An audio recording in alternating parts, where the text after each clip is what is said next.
আমরা মাখা খাওয়ার জন্য ছোট দুই ভাইকে গাছে উঠে দেওয়া হয়েছে। ওরা আমরা পারছে, পাশে হাই স্কুল ছিল, ছাত্রছাত্রীরা বলছিল আমাদেরকে একটু আমরা দাও। তো ওরা ওদেরকে আমরা ঢেল ছুঁড়ে ছুঁড়ে দিচ্ছে, এই নিয়ে অনেক হাসি মজা হইল। তো এরকম ভিডিও পেতে আমার চ্যানেলটি সাবস্ক্রাইব করবেন, লাইক করবেন। এখন আমি আমড়াগুলো কেটে নিচ্ছি, ঝুড়ি ঝুড়ি করে নিব। ঝুড়া করলে আমরা মাখাটা অনেক স্বাদ আসে। গুজরি করে এইভাবে গুজরি করে নেবেন। এই মাখাটা আমরা প্রায় খেয়ে থাকি। তো এখানে আমি গুজরি করে সম্পন্ন করলাম।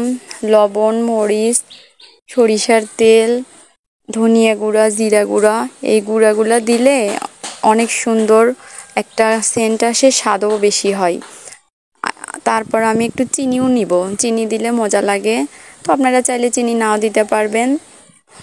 তো তারপর আমি মেখে নিচ্ছি। এই তো মেখে নেওয়া হয়ে গেলে আমার কমপ্লিট হয়ে গেল আমড়া মাখা। তো আমার এই ভিডিওটি ভালো লাগলে লাইক করবেন, সাবস্ক্রাইব করবেন। তো সবাই ভালো থাকবেন। আজ এই পর্যন্তই। আল্লাহ হাফেজ।